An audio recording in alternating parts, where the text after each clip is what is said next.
கர்த்தருடைய வசனத்துக்கு நேராக நாம் திரும்புவோம்.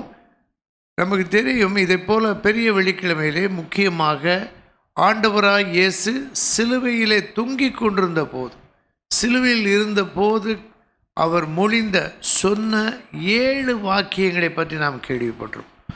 7 வாக்கியங்களும் பொன்மொழிகள் என்று சிலர் சொல்லுகிறாங்க. பொதுவாக ஒரு குற்றவாளி, தூக்கு தண்டனை விதிக்கப்பட்ட ஒரு குற்றவாளி தூக்கு தண்டனை நிறைவேற்றும்பதாக கடைசி விருப்பம் என்ன என்று கேட்பது உலகமெங்கிலும் ஒரு வழக்கமாக இருக்குது. ஆனால் இங்கு ஆண்டவர் அப்படி சொல்லவில்லை. அவர் கடைசியாக சொன்ன மிக முக்கியமான சில வாக்கியங்கள், சில வார்த்தைகள் 2000 ஆண்டுகளாக உலகமெங்கும் உள்ள திருச்சபையிலே இந்த விதமாக தியானிக்கப்படுகிறது. அவைதான் நம்முடைய கிறிஸ்தவ வாழ்க்கைக்கு மிக முக்கியமான உபதேச வழிகாட்டுதலாக கொடுக்கப்பட்டிருக்கிறது. ஆகவே தான் இதை பற்றி நாம் படிக்க போகிறோம். முதலில் சில நிமிடங்கள் நாம் பார்க்கலாம். நிறைய பேர் இன்றைக்கி மட்டும் கேட்குறதுனால அதுக்கப்புறம் எங்கே இருக்குது, எந்த வசனம், எந்த சுவிசேஷம் பைபிளில் நிருபத்தில் இருக்கா, சுவிசேஷத்தில் இருக்கா, ஒன்றுமே சரியாக தெரியாது. சில நிமிடங்கள் நான் சொல்வதை கவனமாக கேளுங்க. எத்தனை முறை இயேசு பேசினார்?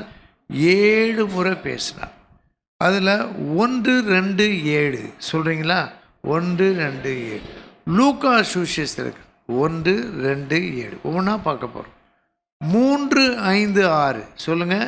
3, 5, 6 அது யோவான் சுவிசேஷத்தில் இருக்குது. 4வது வசனம் மத்தேயிலையும் மார்க்லேயும் இருக்குது. மத்தேயிலையும் மார்க். அது பழைய ஏற்பாட்டில் உள்ள ஒரு வசனத்தை ஆண்டவராய் இயேசு சொல்லுகிறார். இந்த 7 வார்த்தைகளில் ஜெபமான வார்த்தைகளை நம்ம கவனிக்கலாம். என்னெல்லாம் ஜெபமாக இருந்தது? முதல் வார்த்தை எப்படி இருந்தது? ஜெபம். எப்படி ஆரம்பிக்கிறாரு? பிதாவே, பிதாவே இவர்களுக்கு. முதல் வார்த்தையை நம்ம கேட்டோம். மன்றாட்டு ஜெப வேளையில் சிலுவையில் தொங்கும்போது தெளிவாக பேச முடியாது. ஏனென்றால் உபத்திரவங்கள், வேதனைகளின் ஒரு உச்ச நிலை. சரீரத்திலே பலன் இருக்காது. அநேக குற்றவாளிகள் அப்படிப்பட்ட நிலையிலே சபித்து கொண்டே தான் இருப்பாங்க. அவங்க சரீரத்தில் கூட ஒரு நிலையான காரியம் இருக்காது, துடித்து கொண்டே தான் இருப்பாங்க. ஆனால் ஆண்டவராய் இயேசு கிறிஸ்து தெளிவாக பேசினார். அவர் மரிப்பதற்கு 3 மணி நேரத்துக்கு முன்னால் வெவ்வேறு சமயத்தில் 7 முறை தம்முடைய வாயை திறந்து தெளிவாக பேசினார். அதில் முதலாக சொல்லப்பட்ட ஒரு வார்த்தை தான் மன்றாட்டு ஜெபம். பிதாவே இவர்களுக்கு மன்னியும், தாங்கள் செய்கிறது இன்னதென்று அறியாதிருக்கிறார்களே என்று சொன்னார். முதல் வார்த்தை மன்றாட்டு ஜெபம். 4வது வாக்கியம் அல்லது வார்த்தை அதுவும் ஜெபந்தான். பிதாட்ட சொல்கிறாரு. ஆனால் அதை பற்றி பார்க்க போகிறோம். பிதாவேன்னு அழைக்கல. எப்படி கூப்பிடுறாரு? என் தேவனே, ஏன் என்னை கைவிட்டீர்? உண்மையிலே ஆண்டவராய் இயேசு சில காலகட்டத்திலே கைவிடப்பட்ட நிலைமைக்கு அவர் தள்ளப்பட்டார். ஆகவே தான் அந்த ஒரு கூக்குரல், அந்த குரல் சத்தமிட்டு சொன்னது அந்த வாக்கியம். அதற்கு பிறகு கடைசியாக அதுவும் ஒரு ஜெபந்தான். அந்த 7 வாக்கியங்களில் 3 என்னதான்? ஜெபந்தான். நம்ம யோசிச்சு பார்க்கலாம். நம்ம கடைசி நேரத்தில் இப்படி இருக்குன்னு நமக்கு தெரியாது. நம்ம கடைசி நேரத்தில் சொல்கிற வார்த்தை ஜெபமாக இருக்க முடியுமா? அது ஒரு சிந்தனைக்குரிய கேள்வி. மரணத்துக்காக எல்லாரும் ஆயத்தம் பண்ண வேண்டும். கிறிஸ்தவ உபதேசத்தில் தான் மரணத்தை பற்றி போதிக்கப்படுகிறது. அடக்க ஆராதனை மட்டுமல்ல, எல்லா சமயங்களிலும் ஒருவர் எப்படி மரணத்துக்கு ஆயத்தமாக இருக்க வேண்டும். ஏனென்றால் நம்மை நேசித்த ஆண்டவராய் இயேசு மரண பரியந்தம் கீழ்ப்படிதல் உள்ளவராயிருந்தார். எப்படி கீழ்ப்படிதல் இருந்தார்? மரண பரியந்தம் தன்னை தாழ்த்தினார். மரண பரியந்தம் நம்மேலே அன்பு காட்டினார். இது முக்கியமான கருத்துகள். ஆகவே விசுவாசிகளுக்கும் கிறிஸ்தவர்களுக்கும் ஆண்டவராய் இயேசுவை அறியாதவர்களுக்கும் அநேக மிக பெரிய தெளிவான வித்தியாசங்கள் உண்டு. அதில் ஒன்று, மரணத்தை பற்றி நாம் என்ன நினைக்கிறோம். இயேசுவை பற்றி சுவிசேஷத்தை சொல்லும்போது இயேசு அற்புதங்களை செய்கிறார், உங்கள் வியாதிகளை குணமாக்குவார், உங்களை ஆசீர்வதிப்பார், எல்லாம் சொல்லலாம். ஆனால் அதில் மிக மிக முக்கியமானது, ஆண்டவராய் இயேசு உங்களுக்காக சிலுவையிலே பாடுபட்டு இரத்த சிந்தி மரித்தார். அதான் ரொம்ப முக்கியமான வாக்கியம். என் கூட சேர்ந்து சொல்றீங்களா? ஆண்டவராய் இயேசுவே எல்லாருக்காக, எனக்காக, எங்களுக்காக சிலுவையிலே பாடுபட்டு இரத்த சிந்தி மரித்தீர். உங்களுக்கு நன்றி சொல்லுகிறேன். நம்முடைய பாவங்களுக்காக அவர் மரித்தார். நமக்கு பதிலாக அவர் மரித்தார்.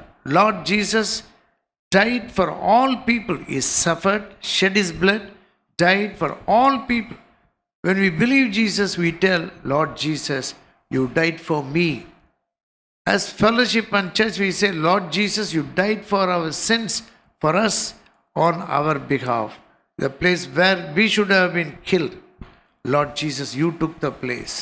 அதுதான் சப்ஸ்டிடியூஷன். நமக்கு பதிலாக இயேசு மரித்தார். இந்த கருத்துக்களை அடிக்கடி நாம் யோசிக்க வேண்டும். இதில் சொன்னோம் 3 வாக்கியங்கள் ஜெபம்.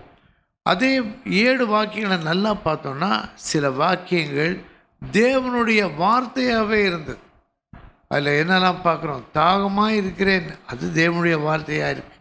முடிந்தது, அதுவும் தேவனுடைய வார்த்தையாக இருந்தது.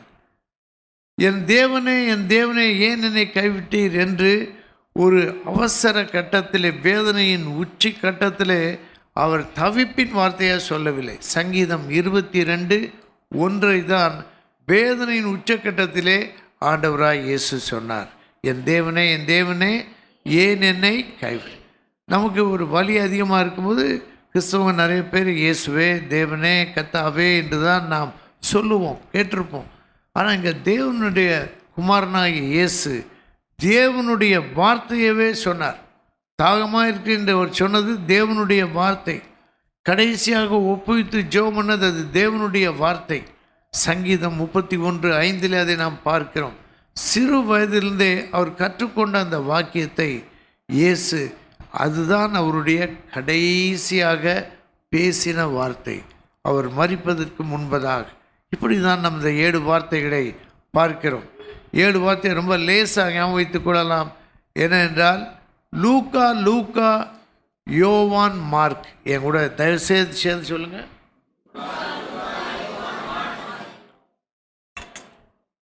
Shall we join in English? Luke, Luke, John, Mark. இன்னொரு முறை லூக், லூக், ஜான், மார்க். அடுத்த பகுதி யோவான், யோவான், லூக், ஜான், ஜான், லூக். ஏன் இதை நான் சொல்லித்தரோன்னா, செய்தி கேட்டு போவதுக்கல்ல, கேட்டதை மனதிலே வைத்து கொள்ள வேண்டும். மனதில் வைத்து கொண்டதை நினைத்து பார்க்க வேண்டும். நினைத்து பார்க்கிறதை மற்ற விசுவாசிகளோடு பேச வேண்டும். தேவையானதை ஆண்டவர் அறியாதவர்களுக்கு சொல்லிக் கொடுக்க வேண்டும். இயேசுவே கடைசியில் பேசிக்கொண்டு தான் தன்னுடைய உயிரை விட்டார். ஒவ்வொன்றை பற்றி நாம் படிக்க போகிறோம். இந்த குறிப்பிட்ட நேரத்துக்குள்ளே ஒவ்வொன்றை பற்றியும் ஒரு நாள் நம்ம பேசலாம். ஏன்னா அவ்வளோ ஆழமான வார்த்தைகள். ஒரு சின்ன வாக்கியம்தான், சில வார்த்தைகள் உள்ள வாக்கியம்தான்.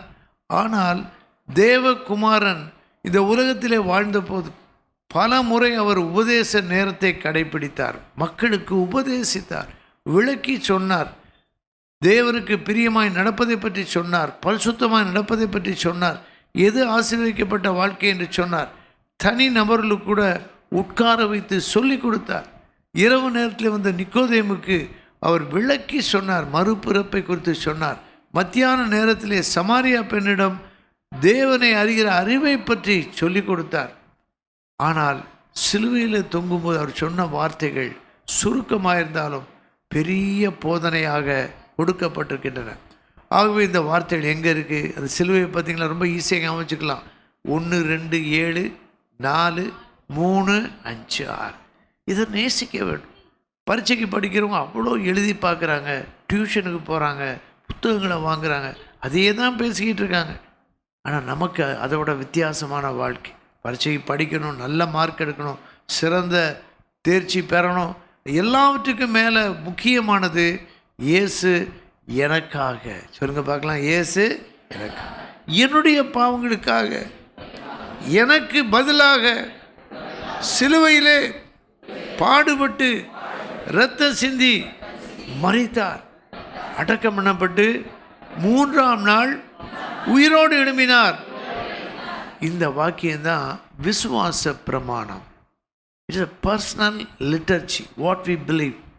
நாம் நம்மை பற்றி மற்றவர்களை சொல்லுவது நம்ம எல்லாருக்கும் சந்தோஷமாக தான் இருக்கும். நான் எவ்வளோ படிச்சிருக்கேன், எவ்வளோ அனுபவம் எனக்கு இருக்குது. ஆனால் அதெல்லாம் பின்னால் போயிடும். இயேசுக்கு நமக்கு என்ன உறவு, இயேசுவை எப்படி நம்ம நேசிக்கிறோம், இயேசு நம்ம எப்படி நேசித்தார், அதை எப்படி வெளிப்படுத்தினார், அதை பற்றி தான் நம்ம அதிகமாக யோசித்து பழகணும். ஆகவே தான் இந்த நாளிலே இந்த 7 வார்த்தைகளை பற்றி நாம் யோசிக்கிறோம். இயேசு மரித்தார் என்றது சுவிசேஷத்தில் மிக முக்கியமான ஒரு வாக்கியம். அவர் மரித்திருக்காவிட்டால் அப்படின்ற வார்த்தை சில இடங்களில் பைபிளில் பார்க்க முடியும். அவர் மரித்தனால தான் உயிரோடு எழும்பினார். அவர் உயிர்த்தெழுதல் எப்போ நடைபெற முடியும்? மரிக்கலைன்னா நடக்காது. அவர் மரித்தபடியினால், மரித்தோரிலிருந்து இயேசு உயிரோடு எழும்பினார். நிறைய பேர் இயேசு மரித்தார், ஏதாவது ஜீசஸ் ஃபில்மை பார்த்துக்கிட்டு இருக்கவங்க நம்ம கேட்டிருக்கலாம், பார்த்துருக்கலாம், அல்லது டிவியில் வர சில ப்ரோக்ராமில் பார்க்கும்போது நம்ம கேட்டது போல் ஒரு பரிதாப உணர்வு. ஏன் இவரை இவ்வளவு துன்பப்படுத்துகிறாங்க? பாவம் இயேசு. ஆனால் அப்படியல்ல அவருடைய மரணம். இயேசுவின் மரணம் அகால மரணம் இல்லை. இயேசு மரணம் எப்படிப்பட்ட மரணம் இல்லை, திடீர்னு செத்து போயிட்டார். ஒரு ஆக்சிடெண்ட் ஆச்சு, அந்த வயசு மறிக்க வேண்டிய வயசு இல்லை, 33 வயசில் மறித்து கூட 33 வயசாக இருக்கும்போது மறித்து போனார். இயேசுவின் மரணம் ஒரு ஹார்ட் அட்டாக் வந்து திடீரென்று ஏற்பட்ட ஒரு மரணம் அல்ல. இயேசுவின் மரணம் ஒரு நல்ல நோக்கத்துக்காக மக்கள் அவரை கொன்னுட்டாங்க. நம்ம நாட்டில் தேசப்பிதா மகாத்மா காந்திஜி அவர்களை சுட்டு கொண்டார்கள். அமெரிக்காவில் மார்ட்டின் லூத்தர் கிங் ஒரு கருப்பினத்தை சுட்டு கொன்று விட்டான். அவர் விடுதலைக்காக போராடினவர்.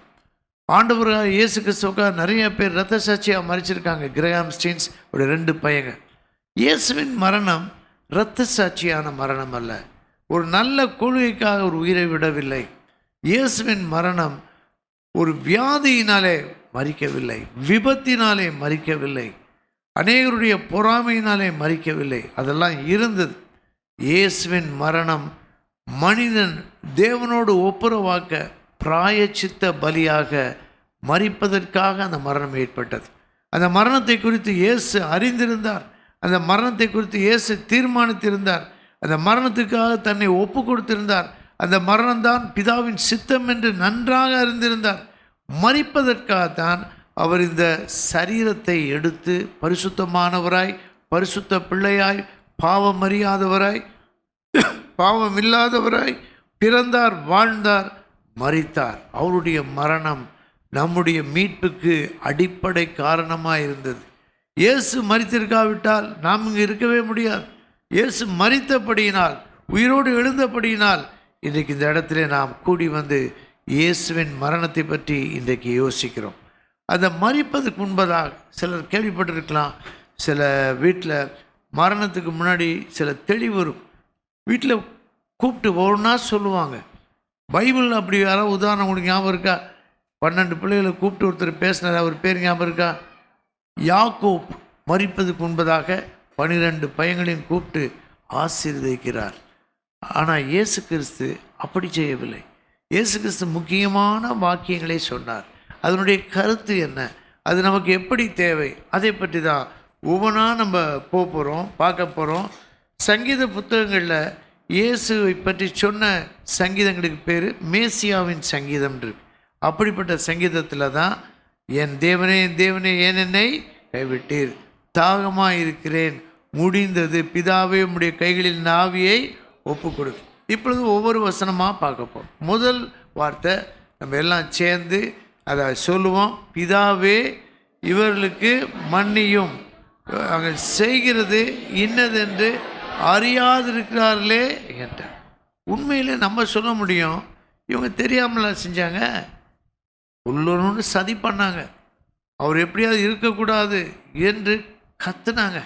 அந்த கத்துனது, கூக்குரில் எழுப்புனது யார் தெரியுமா உங்களுக்கு?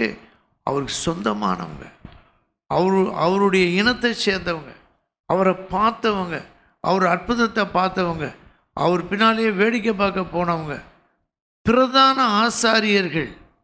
பிரதான ஆசாரியர் தேவனால் நியமிக்கப்பட்டவர்.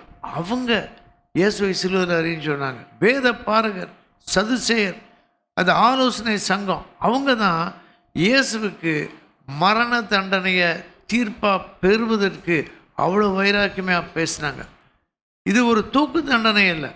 இயேசு மரித்தது சிலுவையிலே மரித்தார். கல்லெறிந்து கொல்லப்படவில்லை, தூக்கிலே போடப்படவில்லை. அந்த நாட்களில் துப்பாக்கி கிடையாது, சுட்டு கொல்லப்படவில்லை, சிலுவையிலே மரித்தார். ஏன் அப்படி மரித்தார்? சிலுவை தான் ஒரு மனித சமுதாயம், ஒரு மனிதனை இவன் வாழ தகுதியற்றவன், இவன் சாக வேண்டும் என்று தீர்ப்பு கொடுத்து எப்படி சாக வேண்டும் என்று ரோம் பட்டணத்தைச் சேர்ந்த, இத்தாலியைச் சேர்ந்த ஒருவன் இதை தூக்கு மரம் போல ஒன்றை அவன்தான் அதை முதல் முறையாக ஏற்படுத்தினான். அதனுடைய கருத்து என்ன? இவன் உலகத்தில் இருக்க அவசியமில்லை, கொல்லப்பட வேண்டும். கடவுள் கொடுத்த தீர்ப்பு அல்ல, மனித சமுதாயம் அந்த தீர்ப்பை கொடுத்து இவன் அகற்றப்பட வேண்டும். எப்படி? மிகுந்த வேதனையை நீண்ட காலமாக அனுபவித்து பப்ளிக்காக நிந்தை அவமானத்தோடு சாக வேண்டும், சடுதியாக சாகக்கூடும். அந்த சிலுவை மரத்தை தான் இயேசு எடுத்துக்கொண்டார். கலாத்தியர் 3ஆம் அதிகாரத்தில் கிறிஸ்து நமக்காக, உங்களுக்காக, எனக்காக சாபமானார். பாளையத்துக்கு புறம்பே அவர் சிலுவையிலே தொங்கினார், அவமானத்தை, நிந்தையை சகித்தார். கொஞ்சம் கொஞ்சமாக தான் அவருடைய உயிர் பிரிந்தது. இந்த கடைசி நேரத்தில் இவரை துன்புறுத்தினவர்களுக்கு இயேசு ஜெபம் பண்ணுகிறார். என்ன ஜெபம் பண்ணுறார்? நமக்கு யாராவது துன்பப்படுத்தினா இவன் நல்லா ஏதாவது துன்பத்தை கொடுக்கணும் அப்படின்னு நம்ம யோசிக்கிறோம். அதனுடைய கருத்து என்னன்னா, பனிஷ்மெண்ட்.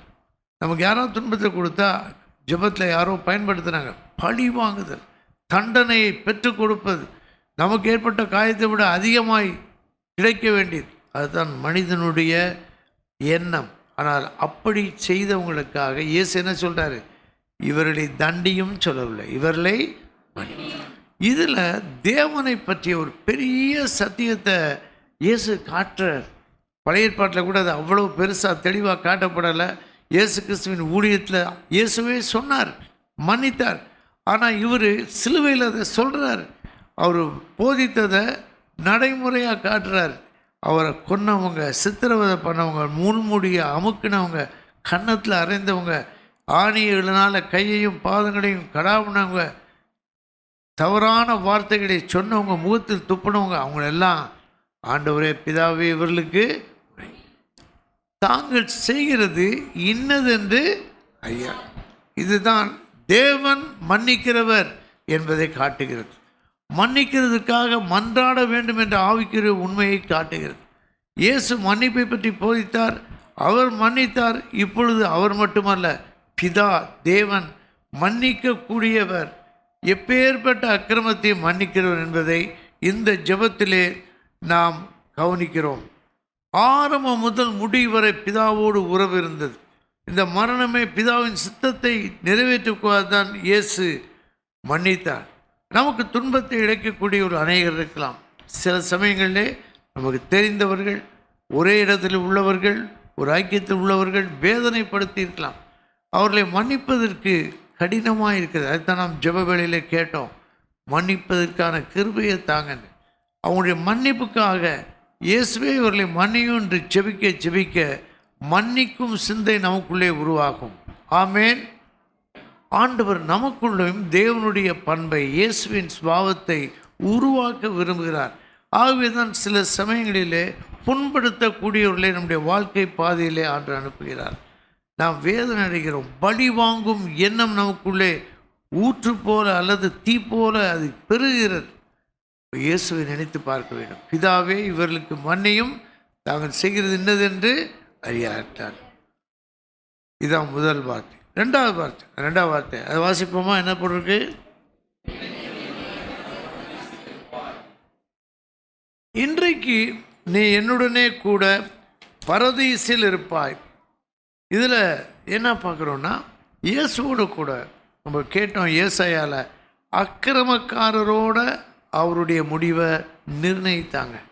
அவர் பாவிகளின் சிநேகிதராக இருந்தார். வாழ்நாளில் ஊழியம் செய்யும்போது பாவிகளை தேடி சென்றார், பாவிகளோட பந்தி இருந்தார், பாவிகளை அழைத்தார், பயங்கரமான துரோகியான யூதாஸ் கூட கடைசி இரவு வரை அவர் செலவிட்டார். அவர் காட்டி கொடுக்கும்போது கூட அன்பாக கேட்டார். என்ன கேட்டார்? எல்லாம் சேர்த்து சொல்லுவோமா? சிநேகிதனே, முத்தத்தினாலா என்னை காட்டி கொடுக்கிறாய் கேட்டார். அவனை அழிச்சிருக்கலாம் அந்த நேரத்தை, அப்படி செய்யலை. அதுதான் அவருடைய அன்பு. இந்த 2ஆம் வசனத்தை நம்ம என்ன பார்க்குறோம்? கள்ளன் தான் பேசுகிறான். கள்ளன் பேசுகிறான். 2 கள்ளர்கள், அவங்களுக்கு அந்த சமுதாயம், அந்த மன்றம், நீதிமன்றம், சங்கம் தீர்ப்பு கொடுத்துருக்கு. 3 பேரும் கொல்லப்பட வேண்டும். அவங்க 2 பேரும் ஏற்கனவே நல்லா தெரியும். பரபாசம் அப்படி தான் இருந்தான். ஆனால் தேவனுடைய அநாதி திட்டத்திலே பரபாசை தெரிந்து கொள்ளாமல் இயேசுவை அவர்கள் தெரிந்து கொண்டார்கள். ஆனால் இங்கே அந்த கள்ளன் இதெல்லாம் பார்த்து கொண்டிருக்கிறான். அந்த கள்ளனில் பாருங்கள், சாகிற நேரத்தில் அவன் கெட்ட காரியம் தான் செஞ்சான், துன்மார்க்கங்களை தான் செய்தான், கொலை பாதகன். ஆனால் அவன்கிட்ட என்ன 1-2 நல்ல காரியத்தை நம்ம கவனிக்கிறோம். எப்படின்னு கேட்டிங்கன்னா, அவன் இயேசுவை பார்க்குறதுக்கு அவனுக்கு பிரகாசமுள்ள மனக்கண்கள் இருந்தது. ஆமேன். இது எதுக்கு சொல்லப்பட்டிருக்குன்னா, நம்ம ஜெபம் பண்ணோம். கடைசி நேரத்தில் கூட மக்கள் ரட்சிக்கப்படணும். தூக்கு தண்டனைக்கு போகும்போது கூட ரட்சிக்கப்பட்டவங்க இருக்கிறாங்க. தூக்கு தண்டனை விதிக்கப்பட்டு ரட்சிக்கப்பட்டு ஆயுள் தண்டனை குறைக்கப்பட்ட ஆயுள் கைதிகளின் சாட்சி, வல்லமையான சாட்சி இருக்குது. இப்பயும் நடக்குது. இங்கே உள்ள சிறைச்சாலையில் நடக்குது. இந்த மனிதன் இயேசுவை பார்க்கிறான். அவன் ஒன்றும் செய்ய முடியல. இயேசுவை தான் பார்த்தான். அந்த சமயத்தில் அவனுக்குள்ள பிரகாசமுள்ள மனக்கண்கள். இவர் வித்தியாசமானவர். அடுத்த கள்ளன் அவரை நிந்திக்கிறான். இவன் என்ன பண்ணா? கடிந்து கொள்கிறான். இயேசுவை பார்க்க தான் செய்தான். இயேசுவனுடைய பரிசுத்தம் அவனுக்கு தெரிஞ்சது. இயேசு இப்படி ஜெபிக்கிறாரே, முதல் ஜெபத்தை கேட்ட உடனே இவனுக்கு தெரிஞ்சிருச்சு, இது வித்தியாசமானவர். இவர் அவங்க அடிக்கிறவங்க, அரைஞ்சவங்க அவங்க மன்னிக்கப்படணும்னு கேட்குறாரு. அவர் மன்னிக்கக்கூடியவர்னு ஒரு செகண்டில் அவனுக்கு தெரிஞ்சிருச்சு. அப்போ தான் என்னை நினைவு கூறுன்னு கேட்குறான். ஒரு சின்ன ஜெபந்தான். அவனுக்கு ரட்சிப்பை பற்றி தெரியாது. இயேசு கிறிஸ்து சிலுவையில் அந்த ரட்சிப்பின் கிரியை செய்து முடிக்கவில்லை. தொங்கிக் கொண்டிருக்கும் போதே முதலாவது ரட்சிக்கப்பட்டவன் யார்? கள்ளன். முதலாவது ரட்சிக்கப்பட்டவன். இயேசுவை ஆத்தும ஆதாய வீரன்னு சொல்லி வேத ஆராய்ச்சிகளை நான் படித்திருக்கிறேன். அவர் முதல்ல ஆதாயம் செய்தவர் மரிக்கும்போது ரட்சிப்பின் இடத்துல கள்ளனை இயேசு ஆதாயம் செய்தார். ஏன்னா அவனுக்காக மரித்தார். அந்த இடத்துல முதல்ல இயேசுவை அவன் பார்க்குறான். அவர் இரட்சகர், மன்னிக்கக்கூடியவர், என்னை கூட மன்னிப்பார். அவனுக்கு மன்னிப்பு கேட்கலாம் எப்படின்னு தெரியல. அவர் நித்தியத்துக்கு போகிறான்னு அவனுக்கு தெரிஞ்சுது. அவன் வாழ்க்கை இதோட முடியல, இன்னொரு நித்திய வாழ்க்கை இருக்குன்னு தெரிஞ்சுது. அதனால் நீர் இருக்கிற இடத்துக்கு என்னை நினைத்துள்ள ஆண்டவரே. இப்போ ஆண்டவர் சொல்கிற பதில் பாருங்கள். என்னது? இன்றைக்கு நீ என்னுடைய கூட பரதேசி. முதல்ல மோட்சத்துக்கு போனான் இயேசுவின் சிலுவை பாடு மரணத்துக்கு அப்புறம். இந்த கள்ளன் தான். அவன் பேரெல்லாம் தெரியாது. அவன் வலது பக்கமாக இடது பக்கமாக அதெல்லாம் தெரியாது. கொடிய கள்ளன். சாகிறதுக்கு முன்னாடி இயேசுவை விசுவாசித்து அவன் ரட்சிக்கப்பட்டவர்களுக்கு ரட்சிப்பின் நிச்சயம் அவசியம். ஆகவே தான் ஆண்டவர் அவனோடு பேசுகிறார். ஆண்டவருடைய 2வது வார்த்தை நிச்சயத்தை கொடுக்கும் வார்த்தை, நித்தியத்தை விளக்கும் வார்த்தை. இன்றைக்கு நீ என்னுடனே கூட பரதேசில் இருப்பான். 2வது வார்த்தை ஈஸியாக ஞாபகம் வச்சுக்கலாம். இன்றைக்கு 2வது. ஏன்னா 2வது என்னது? இன்றைக்கு. 3 பேர் இருக்காங்க சிலுவையில். 3 பேர் தொங்குனாங்க. ஆனால் 3வது வார்த்தையில் கவனிக்கும்போது 3 பேர். யாரெல்லாம் அந்த 3 பேர்? இயேசு தொங்குறாரு, அவர் தாயார் மரியாள் இருக்காங்க, அவருடைய சீஷன் யோவான் இருக்காங்க. 3 பேர். நிறைய பேர்கிட்ட நான் கேட்டு பார்த்துருக்கேன் பல ஆண்டுகள் அனுபவத்தில். இந்த வார்த்தை எத்தனாவது வார்த்தைன்னா தெரியல. பாவமாக இருக்குது. அவங்கள பார்த்தா மனசு கஷ்டமாக தான் இருக்குது. எனக்கு கூட அப்படி தான் இருந்துச்சு. ஆண்டவர் இதெல்லாம் நீ மறக்கக்கூடாது. 3ல் எத்தனை பேர் இருக்காங்க? 3 பேர். மறக்கவே கூடாது. இன்றைக்கு 2வது வார்த்தை. 3ல் 3 பேர். இங்கே என்ன நம்ம பார்க்குறோம்? முதல்ல மன்னிப்பை இயேசு வெளிப்படுத்துகிறார். 2வது ரட்சிப்பை வெளிப்படுத்தி நிச்சயத்தை, உறுதியை ஏற்படுத்துகிறார். 3வதுல பொறுப்பை கொடுக்கிறார். எதை கொடுக்கிறார்? பராமரிப்பை ஒழுங்கு பண்ணுகிறார். அவர் கடைசி நேரத்தில் மரிக்கிறதுக்கு கொஞ்ச நேரத்தில் இந்த 3 வார்த்தைகளும் ஒவ்வொரு வார்த்தையும் அடுத்து சொல்லப்படவில்லை. ஒன்று சொல்கிறாரு, செபிக்கிறாரு, கொஞ்சம் நேரம் அமைதியாக இருக்குது. அப்புறம் இந்த ரெண்டாவது வார்த்தையை சொல்கிறாரு, அப்புறம் கொஞ்சம் நேரம் அமைதியாக இருக்குது.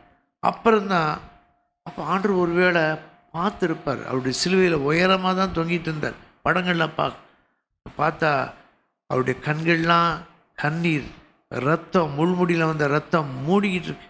அதுக்கிடையில் நிறைய பேரை பார்த்துருப்பார். 2 பேரை தெளிவாக பார்த்தார். யாரை பார்த்தாரு? தன்னுடைய தாயை பார்த்தார். தாயை பார்த்த உடனே அவருக்கு என்ன வசனம் ஞாபகம் வந்ததுன்னா, உன் தகப்பனையும் தாயையும் இப்படி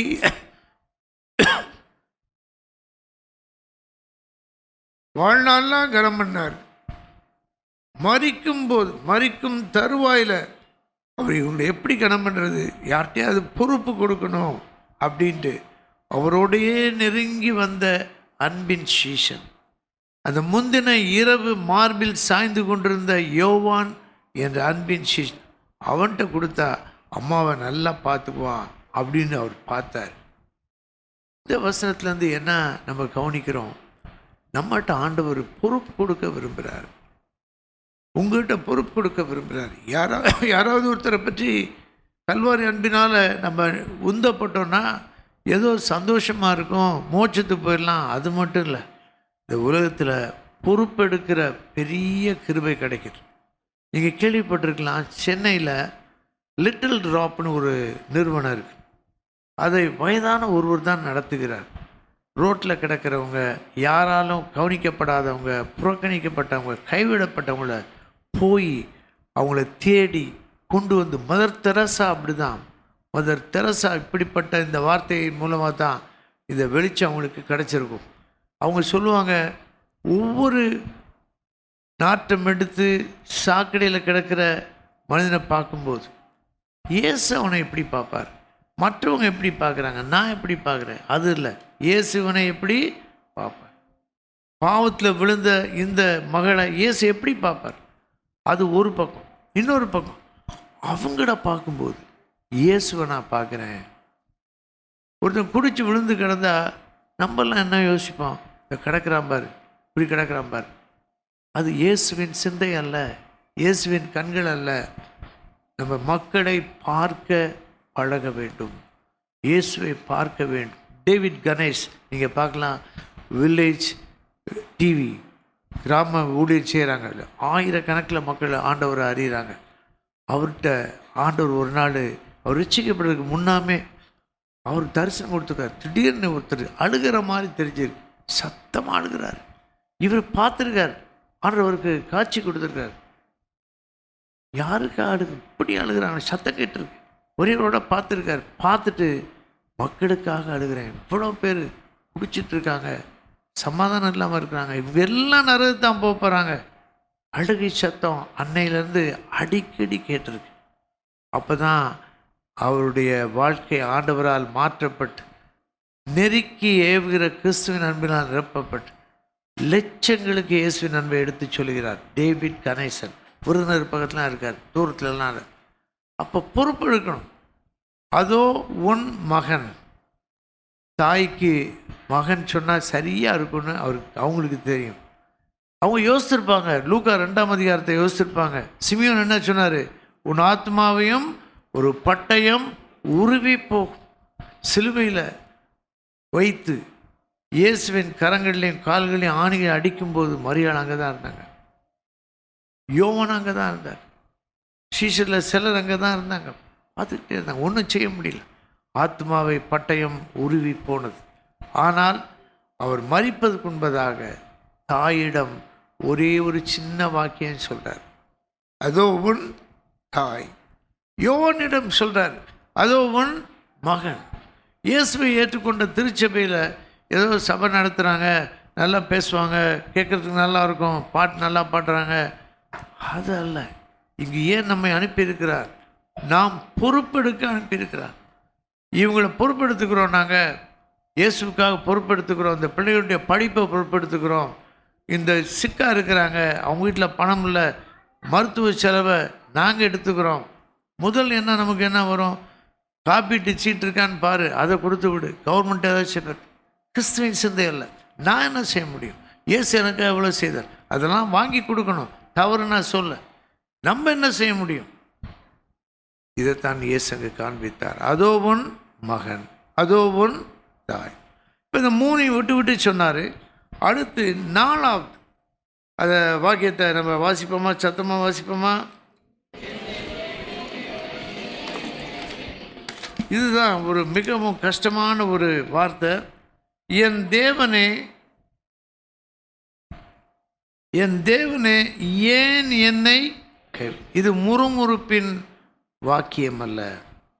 இது நன்றாக தெரிந்து சுய நினைவோடு கதரும் ஒரு வாக்கியம். பிதான்னு சொன்னார், எப்போதும் பிதான் தான் சொன்னார். ஆனால் இந்த ஒரே ஒரு இடத்துல தான் என்ன சொன்னார்? என் தேவனே. அதுவும் தேவனேன்னு பொதுவாக சொல்ல, குமாரனாகிய இயேசு பிதாவை அப்பான்னு கூப்பிட்டார்.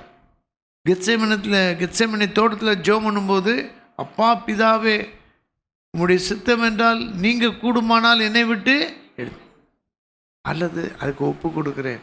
அதுதான் இந்த கஷ்டமான மணி நேரங்கள்.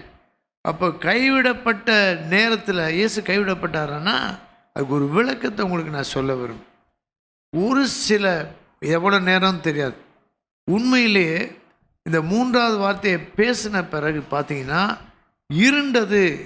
வானம் என்ன பண்ணுச்சு? இருண்டது. எல்லாம் அமைதியாயிடுச்சு. இயற்கையே இயேசு கைவிடப்பட்ட நிலையில் அப்படியே அமர்ந்து விட்டது. பூமி எதிர்ச்சிருந்தது. பயங்கரமான இயற்கை காரியங்கள் காணப்பட்டன.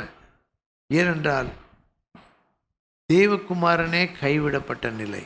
அப்படின்னா என்னன்னா, இயேசு ஏதோ சிலுவையில் உயிரை மட்டும் கொடுக்கல, அவர் தேவனால் தள்ளப்பட்டார்.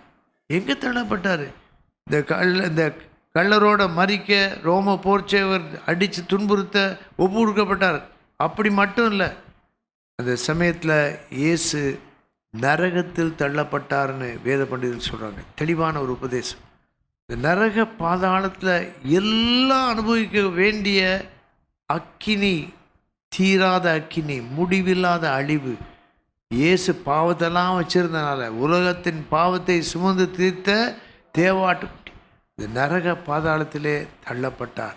அங்கே இருந்து தான் என்ன சொல்கிறார்? அந்த வாக்கியத்தை சொல்லுவோமா? என் தேவனே, என் தேவனே, ஏன் என்னை கைவிடு. அப்போ தான் இயேசுவின் ரத்தம் சிந்தப்பட்டது. பரிசுத்தமான ரத்தம். தேவனுடைய பார்வையில் பாவத்துக்கு நிவர்த்தி செய்கிறது ரத்தம். நமக்கு தெரியும், ஆத்துமாக்காக பாவ நிவர்த்தி செய்கிறது இரத்தம். மாம்சத்தின் உயிர் இரத்தத்தில் இருக்கிறது. இரத்தம்னா என்னன்னா ஜீவன், தேவனுடைய உயிர், மனுஷனுடைய உயிர். அதெல்லாம் சிந்தி நரகத்தில் தள்ளப்பட்ட போது இந்த வாக்கியத்தை சொல்கிறார். என் தேவனே, என் தேவனே, ஏன் என்னை கைவிட்டேன். அது எல்லாம் இருட்டுச்சுன்னு பார்த்தோம். 10 வாதையில் ஒரு வாதை இருள், 3 நாள் இருட்டாக இருந்துச்சு. அதுக்கப்புறம் ஒரு சங்காரம் இருந்துச்சு. அப்போ தான் இரத்தத்தை தெளித்து இஸ்ரேல் மக்கள் பாதுகாக்கப்பட்டாங்க. எகிப்தியர் வீட்டில் எல்லா வீட்லேயும் தலையீட்டான எல்லாம் சங்கார தூதனால் கொல்லப்பட்டது. இப்போ ஆண்டவர் பிரமாணம் கொடுத்துருந்தார். என்னன்னா, இரத்தத்தை ஈசோப்புன்னு ஒரு சின்ன ஒரு இலைகளோடு சேர்ந்த ஒரு கொப்பு மாதிரி, அதில் ஆட்டுக்குட்டி, ஒரு குடும்பத்துக்கு ஒரு ஆட்டுக்குட்டியை கொன்று இரத்தத்தை எடுத்து நிலைக்காலில் என்ன பண்ணோம்? பூசணும். கதவை அடைச்சி அவன் உள்ளே இருக்கணும். ஆண்டவருடைய வார்த்தை வர வரைக்கும் உள்ளே இருக்கணும். சங்கார தூதன் கடந்து போன போது எகிப்தில் அத்தனை பேரும் வீட்லேயும் பெரிய சங்காரம் உண்டாச்சு. இயேசுவும் மரணத்தைனா இந்த சரீர மரணத்தை மட்டும் இல்லை, அவர் ஆத்ம மரணத்தை, ஆவிக்குரிய மரணத்தை ஏற்றுக்கொண்டார். மரித்தார்னா பாவத்தின் சம்பளம் மரணம். அந்த மரணம் நரகத்தில் தள்ளப்படுவது. அங்கே அவருடைய இரத்தம், பரிசுத்தமாக இரத்தம் இருந்தனால பிதாவாகிய தேவன் அவரை அங்கிருந்து எழுப்பினார். ஆமேன், ஆமேன். அந்த சமயத்தில் தான் என் தேவனே, என் தேவனே, ஏன் என்னை கைவிட்டு. அந்த சமயத்தில் அடுத்து வருது. அதுக்கு முன்னாடி அதுக்கு அடுத்த வாக்கியம் என்னன்னு பார்த்தீங்கன்னா, தாகமாக இருக்கிறேன். தாகமாக, பொதுவாக தாகம் தண்ணீர் தான் சொல்லுவோம். அதை ஞாபகம் வைக்க தான் அந்த குறிப்பு சொல்லப்பட்டிருக்கு. இயேசுவுக்கு ஏன் தாகம் வந்ததுன்னா, அது 3 விதமான தாகம், சரீர தாகம். அவருடைய வேர்வையெல்லாம் இரத்தமாக மாறி போச்சு. அதுக்கப்புறம் சில மணி நேரங்கள் தொடர்ந்து ரத்தம் சிந்தினார். சிலுவையில் தொங்கிட்டு இருக்கும்போது ரத்தம் சிந்திக்கொண்டே தான் இருந்தார். அநேகமாக எல்லா ரத்தமும் போயிடுச்சு. அப்போ அவருக்கு தாகம் கண்டிப்பாக இருந்துடும். இது சரீர பிரகாரமான ஒரு உண்மை. ஆவிக்குரிய பிரகாரமான உண்மை என்னென்னா, இயேசு பலி செலுத்தப்பட்டார். பழைய ஏற்பாட்டு காலத்தில் பலி செலுத்தப்பட்டப்ப சில இடங்களில் நம்ம பார்க்குறோம், ஒரு அக்கினி வந்து ஆபிரகாமுடைய சரித்திரத்தில் பார்க்குறோம், எலியாவில் பார்க்குறோம், ஒரு அக்கினி வந்து அதை தகனிக்குது. அப்போ அந்த பலி தேவனால் ஏற்றுக்கொள்ளப்பட்டது. அதுபோல் இயேசுவின் பலி, இயேசுவின் பிராயச்சித்தம் தேவ கோபாக்கினியின் அக்கினி, தேவன் அங்கீகரித்த அக்கினியினால் பட்சித்தனால ஆண்டவராக இயேசுக்கு என்ன இருந்தது? தாகம். அதை தான் சொல்கிறார், தாகமாய் இருக்கு. அந்த தாகம் மட்டும் இல்லை, ஏசாயா 53 பிள்ளைகள் அழகாக சொன்னாங்க, ரொம்ப சந்தோஷமாக இருந்துச்சு. ஆத்தும வருத்தத்தின் பலனை காண்பார், அநேகரை அவர் நீதிக்குட்படுத்துவார். அப்போ மக்களை குறித்து தாகமாக இருக்கிறார். உங்களையும் என்னையும் குறித்து தாகமாக இருந்தனால தான் இன்றைக்கி நம்ம இங்கே இருக்கோம். நமக்கு மற்றவங்களை பற்றிய ஒரு ஆத்ம பாரம், ஆத்ம தாகம். நம்ம கேட்டது போல் கூட்டங்களை பார்த்தா நமக்கு ஒரு மனதுருக்கத்தின் கண்ணீர் வடிகிறதா, உள்ளம் உடைகிறதா? இதுதான் இயேசுவின் மரணத்தில் பாடுபடுகிறதுல நம்ம கவனிக்கிறோம். தாகமாக இருக்கு. ஆறாவது என்னது? முடிந்தது. இந்த கடைசி 3 அடுத்தடுத்து நடந்தது. முடிந்ததுன்னு அந்த ஒரு வார்த்தையை யோவான் மட்டும்தான் சொல்கிறார். மற்ற சுவிசேஷத்தை மிகுந்த சத்தமாய் அப்படின்னு இருக்கு. அவர் மிகுந்த சத்தமாக சொன்னது என்னன்னா, முடிந்தது. பொதுவாக நம்ம ஏதாவது ஒரு கட்டத்தில் ஆஸ்பத்திரிக்கு போயிருப்போம், நமக்கு பிரியமானவங்களை ஆஸ்பத்திரியில் சேர்த்துருப்பாங்க. ஆப்ரேஷன், ரொம்ப கஷ்டமான ஆப்ரேஷன், நிறையா ரத்தம் தேவைப்படும் அப்படின்னு சொன்னால் வெளியே இருக்கவங்க பதட்டத்தோடு இருப்பாங்க, விசுவாசி ஜெபம் பண்ணிகிட்டு இருப்பாங்க, எல்லாம் காத்துக்கிட்டே இருப்பாங்க. ஆப்ரேஷன் அந்த குறிப்பிட்ட காரியத்தை எடுத்த உடனே உள்ளேருந்து வந்து சொல்லுவார் டாக்டர், ஆப்ரேஷன் முடிஞ்சுது, தையல் போட்டு உள்ளே கொண்டு வருவோம். அப்போ அவர் சொல்கிற வார்த்தை என்னது? முடிந்தது. ஒரு நீதிபதி அவர் தீர்ப்பு கொடுக்குறார், எல்லாம் தீர்ப்புக்காக வெயிட் பண்ணிகிட்டு இருப்பாங்க. கடைசியாக தீர்ப்பு சொன்ன உடனே தண்டனையோ அல்லது விடுதலையோ என்ன ஆயிடுச்சு? முடிவாக சொல்லப்படுது. இப்போல்லாம் பிள்ளைங்க பரீட்சை எழுதுகிறாங்க, பரீட்சை முடிஞ்ச உடனே ஒரு மணி அடிப்பாங்க, பரீட்சை எல்லாம் முடிந்தது. ஒரு வல்லமையான வார்த்தை அது. ஆனால் இது மாதிரி சாதாரண வார்த்தை இல்லை. ஆண்டவராக இயேசு இந்த வார்த்தையை பிதாட்ட சொன்னார். எப்படி சொன்னார்? அப்படி யோசிக்கணும். அவர் 2 இடத்துல, யோவான் 4ஆம் அதிகாரத்திலையும் யோவான் 17ஆம் அதிகாரத்திலையும் பிதாவின் சித்தத்தை செய்து முடிப்பதே, எங்கூட தயவுசெய்து சேர்ந்து சொல்லுங்கள், பிதாவின் சித்தத்தை செய்து முடிப்பதே என்னுடைய போஜனமாக இருக்கிறது. நமக்கும் அப்படிப்பட்ட ஒரு கிருபை, ஆவிக்குரிய சிந்தை வேணும். ஆண்டவர் ஒவ்வொருத்தருடைய வாழ்க்கையில் ஏதாவது ஒரு சித்தத்தை வச்சுருப்பார். நம்ம அதை பாதி செஞ்சுருப்போம் அல்லது இவ்வளோ நாள் செஞ்சுருப்போம். கடைசி வர உம்முடைய சித்தம் தான், எனக்கு பிடிக்காட்டி கூட உம்முடைய சித்தம் தான் முக்கியம், என்னால் செய்கிறது கஷ்டனால உம்முடைய சித்தம் தான், அதுதான் முக்கியம். பிதாவின் சித்தத்தை செய்து முடித்ததை இயேசு சிலுவையில் கடைசியாக சொல்கிறார். என்னது? முடிந்தது. சாத்தான்கிட்ட சொல்கிறார். சாத்தான் தான் அந்த இடத்துல முக்கியமான கிரியை செய்தவனாக இருந்தான். பாவத்துக்கு காரணம் யார்? சாத்தான் தான். தேவனுடைய படைப்பின் நோக்கத்தை சிதைத்தவன். தேவன் மனிதரை படைத்த போது சரீரத்திலே நித்தியமாக இருப்பது என்பதுக்கு தான் தேவன் ஆதாம் ஏவாளை படைத்தார். அவன் ஒரே சமயத்தில் வஞ்சித்து பாவம் செய்ய வச்சு தேவன் என்ன சொன்னார்? நீங்கள் பாவம் செய்கிற நாளிலே சாகவே, பாவம் சொல்ல புசிக்கிற நாளிலே, அவன் அந்த முதல்ல அந்த பெரிய பாவத்தை, மரணத்தை ஏற்படுத்தினது யார்? சாத்தான். அதனால தான் அவனுக்கு பேர் மரணத்துக்கு அதிகாரி. மரணத்துக்கு அதிகாரியை ரட்சிப்பின் அதிபதி, எபிரேயர் 2 போன வாரம் தான் வாசித்திருப்போம். அவர் தம்முடைய மரணத்தினாலே, அவர் தன்னுடைய ஆத்மாவை மரணத்தில் ஊற்றி மரணத்திற்கு அதிபதியாக சாத்தானை, அவர் மரணத்தை ருசி பார்த்து மரித்ததினாலே அவன் மேல் வெற்றி சிறந்தார். ஆகவே தான் முடிந்தது என்ற வார்த்தை ஒரு வெற்றி முழக்கம். சேர்ந்து சொல்லுவோமா? முடிந்தது என்ற வார்த்தை என்னது? கிரை, அனௌன்ஸ்மெண்ட் ஆஃப் த விக்டரி. சாத்தான் மீது, வியாதி மீது, எல்லாவற்றின் மீதும், எல்லா அந்தகார கிரியின் மீதும் வெற்றி முடிந்தது. அதனால தான் சிலுவையை எப்போதும் யோசிக்கணும். இப்பயும் போராட்டம் இருக்குது.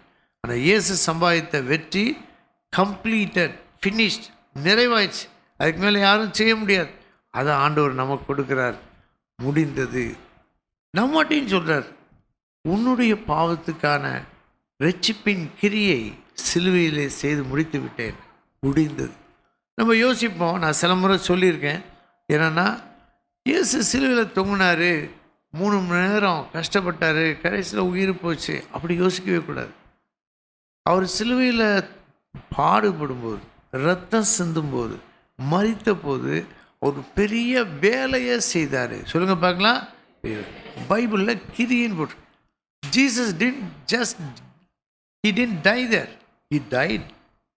But he did a mighty work, marvelous work that will give us freedom in spirit, salvation, eternal life, forgiveness of sins. He did a great work on the cross. சிலுவையை பார்க்கும்போதுலாம் நம்ம யோசிக்கலாம், இந்த சிலுவை யாரோ செஞ்சுருக்காங்க, மரத்தில் அல்லது இரும்பில் அல்லது பல மெட்டீரியல் வச்சு சிலுவை செஞ்சுருக்காங்க. சில அணிகள்னால் பயன்படுத்தினா கோல்டில் சிலுவை செஞ்சுருக்காங்க. இதெல்லாம் உலக பிரகாரமான சிந்தை. ஆனால் இயேசு சிலுவையை சுமந்து, சிலுவையில் அறையப்பட்டு, சிலுவையில் பாடுபட்டு ரத்தம் சிந்தினால சிலுவையில் ஒரு பெரிய திட்டத்தை, வேலையை செய்து முடித்தார். ஹல்லேலூயா. முடிந்தது. கடைசி வார்த்தை. இதை எப்படி யோசிக்கணும்னா, சங்கீதம் 31:5 நான் சொன்னேன். இந்த வாக்கியம் பைபிளில் இருக்குது, பழைய ஏற்பாட்டில் இருக்குது. அப்போ எப்போதும் அவருக்கு தேவனுடைய வார்த்தை, பிதாவோடு பேசுவது, இது 2 தான். தவிப்பில் கூட தாகமாக இருக்கிறேன்னு சொல்கிறாருன்னா, தாகமாக யார்கிட்ட சொன்னாலாம் யோசிக்கலாம், தப்பு இல்லை. பிதாட்டே சொல்லியிருப்பார், பொதுவாக சொல்லியிருப்பார், அவருடைய நிலையை சொல்லியிருப்பார். ஆனால் இங்கே பிதாவே உம்முடைய கைகளின் ஆவியை, இதனுடைய கருத்து என்னென்னா, இயேசுடைய சரீரத்திலேருந்து அவ்வளவு ரத்தமும் சிந்தப்பட்டாச்சு. ட்ரெயின்டு அப்படின்னும். ட்ரெயின்டுனா எல்லாம் போயிடுச்சு.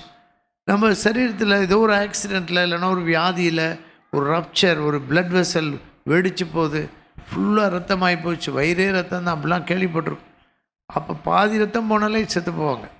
ஆனால் இயேசு கிறிஸ்துவின் ரத்தம் ஒரு சொட்டு கூட அவருடைய சரீரத்தில் இல்லை. எல்லா ரத்தமும் சிந்தப்பட்டு, எல்லா ரத்தமும் அவருடைய சரீரத்தை விட்டு வெளியே வந்துருச்சு. ஆனால் இயேசு உயிரோடு இருந்தார். அதனால தான் அந்த வாக்கியத்தை சொல்கிறார். அதில் என்ன கருத்துன்னு கேட்டால், இயேசுவுக்கு மரணத்துக்கு மேலே அதிகாரம் இருந்தது. யாருமே இப்படி சொல்ல முடியாது. நான் உங்களுக்கு ஒப்பு கொடுக்குறேன்னு தான் சொல்லலாம்.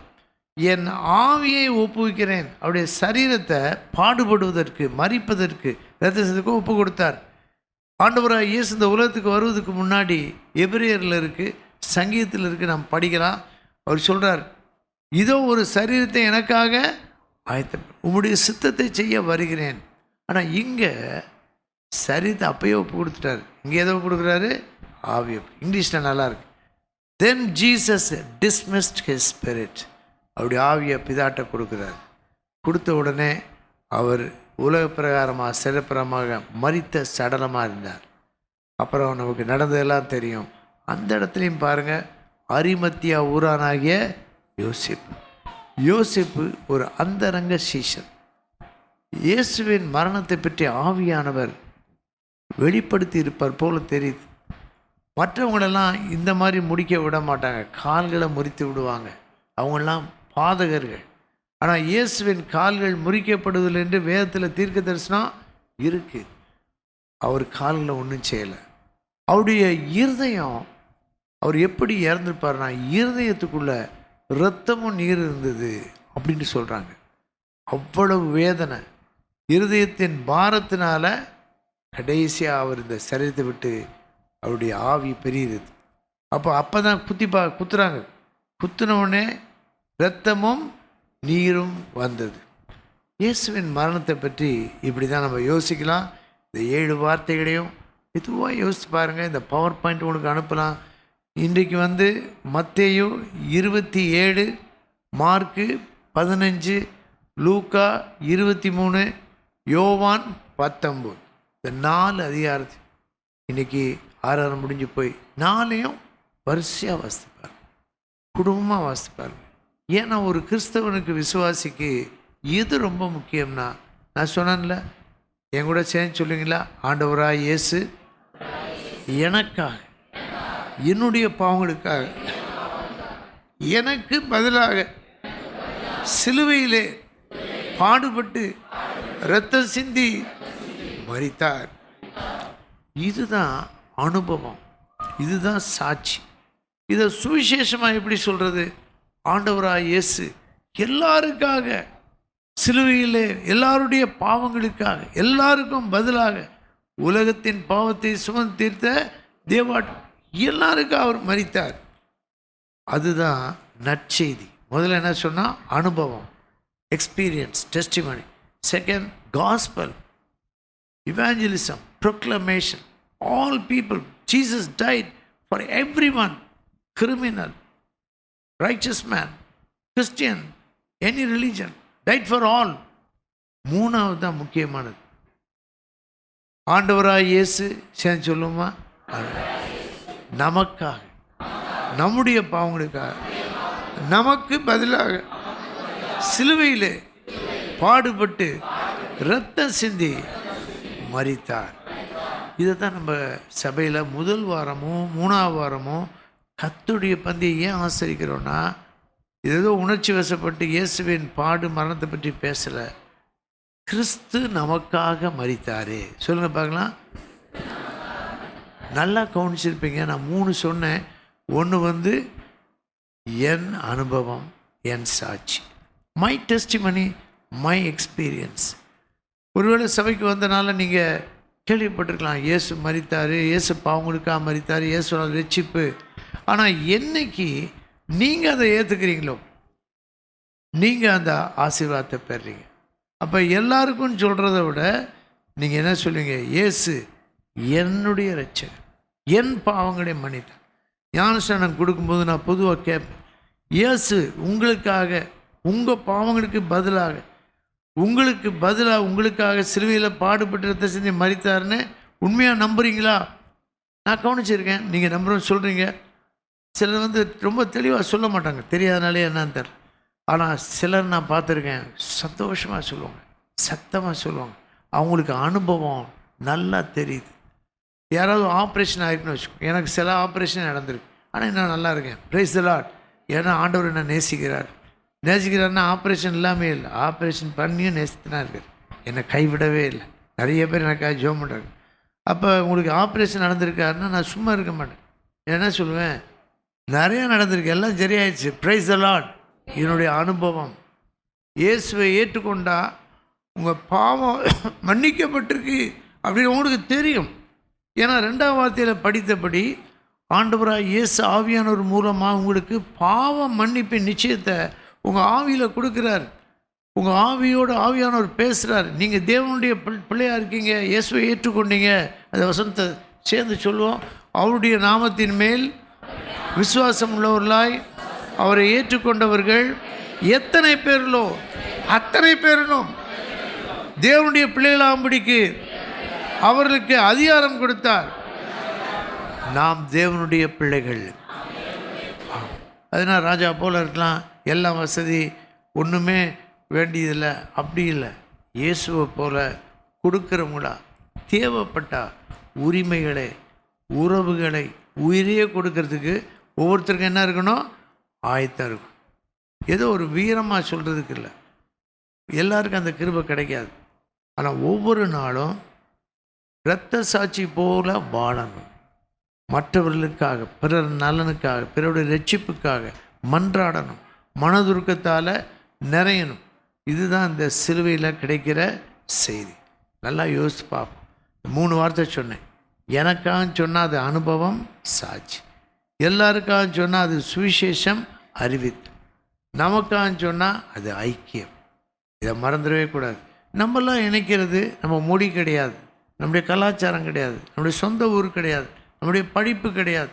நம்முடைய விருப்பங்கள் கிடையாது, நம்ம போடுற யூனிஃபார்ம் கிடையாது. நம்ம இணைக்கிறது ஒன்றே ஒன்று தான். எல்லாம் என் கூட சேர்ந்து சொல்லுவோம். நம்ம ஜெபிக்க போகிறோம்.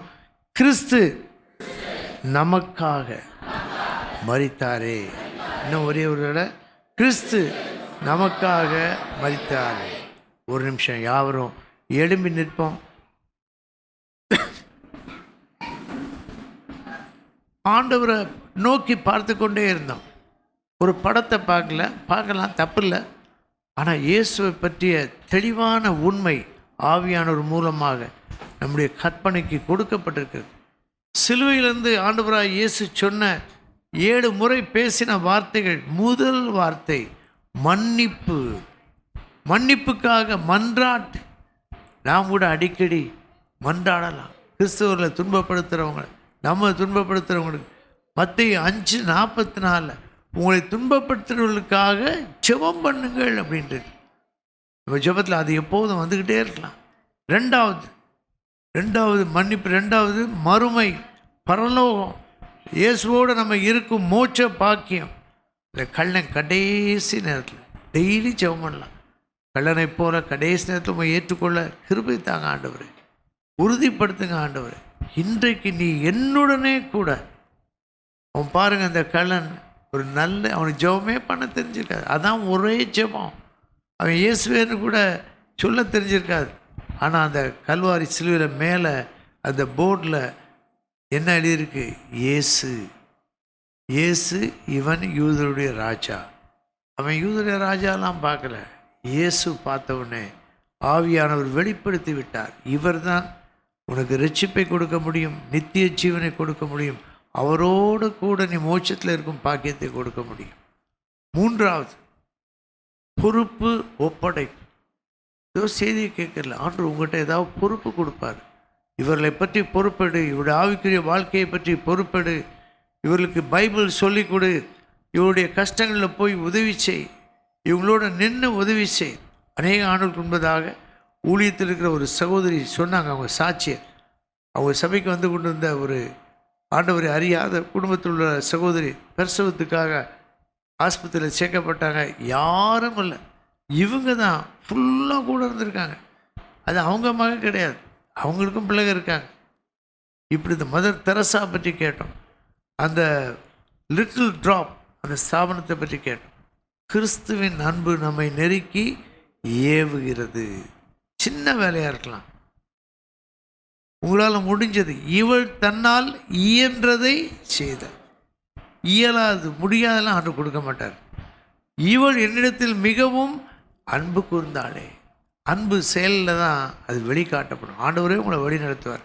4வது கேட்டோம், என் தேவனே, என் தேவனே ஏன் என்னை இந்த நரகத்தில் சாத்தான் இருக்க அந்த இடத்துல அந்த துன்பத்தை அனுபவிச்சுட்டு அவர் நோக்கி பார்க்கும்போது தான் பிதாவாகிய தேவன் அவருடைய பலியை ஏற்றுக்கொள்கிறார். வேதம் சொல்லுகிறது, எபிரேயரில் பிரதான ஆசிரியர் தான் பலி செலுத்துவாங்க எல்லாத்துக்கும். அவங்க வருஷந்தோறும் ஒரு முறை தான்.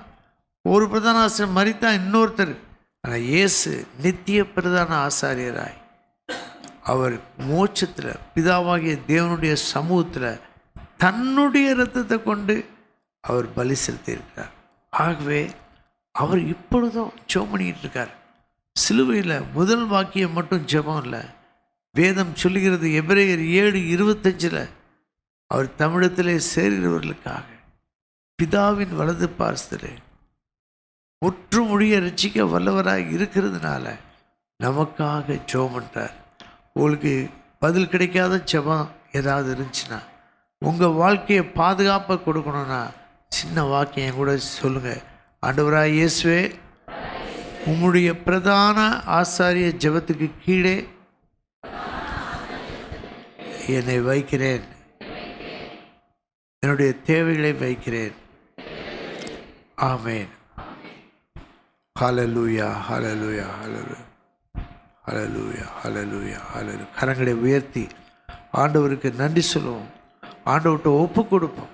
ஆண்டவரே, நீ என்னோடு கூட பேசி உடைய சத்தத்தை தொடர்ந்து கேட்டு உடைய வார்த்தைக்கு கீழ்ப்படிய எனக்கு கிருபை தாரும். என்னுடைய உள்ளத்தின் கடினமான பகுதிகளெல்லாம் நெகிழ்வடையட்டும், உடையட்டும், உருகட்டும், கரையட்டும்.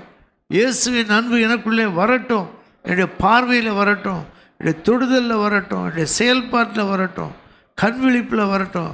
அன்பு எங்களை கடந்து வரட்டுங்க தாவே. பிதாவே, இந்த நல்ல வார்த்தைகளுக்காக ஸ்தோத்திரிக்கிறோம்.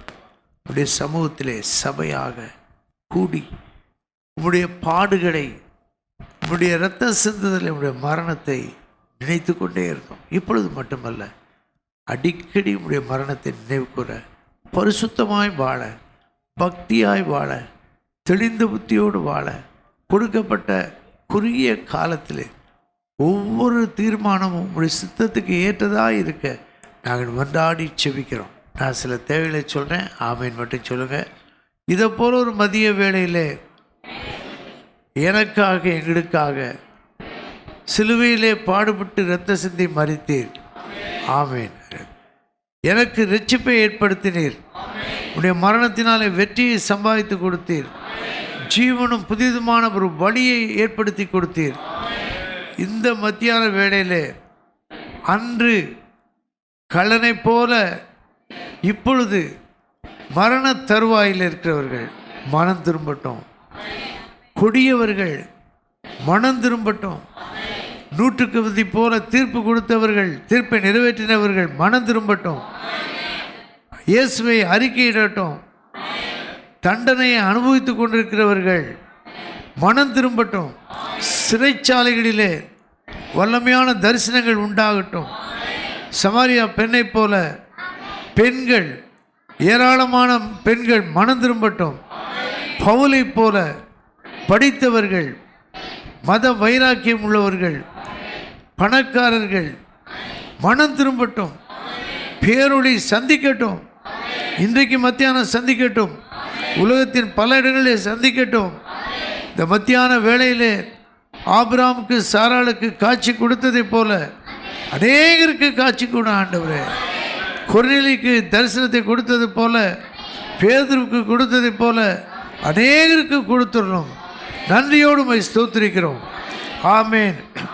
வலுவாதபடி காக்க வல்லவர், பிதாவின் மகிமையுள்ள சன்னிதானத்தில் மாசற்றுள்ள நிறுத்த வல்லவுக்கு ஒப்பு கொடுத்து செபிக்கிறோம். ஒரு நாமத்தின் நிமித்தம் சிறையில் அடைக்கப்பட்டவர்கள், சித்திரவதை செய்யப்படுகிறவர்கள், புறக்கணிக்கப்பட்டவர்கள், தவிப்பில் இருக்கிறவர்களுக்கு கர்த்தர் இறங்கும், பலப்படுத்தும். ஜனமாகிய இஸ்ரவேலரை இரட்சியும், சமாதானத்தார், பாதுகாப்புத்தார், ஆசீர்வதியும், எழுப்புதலை தாரும். இப்படி வரைக்காய் காத்திருக்கிறோம். சீக்கிரமாய் வாரும்.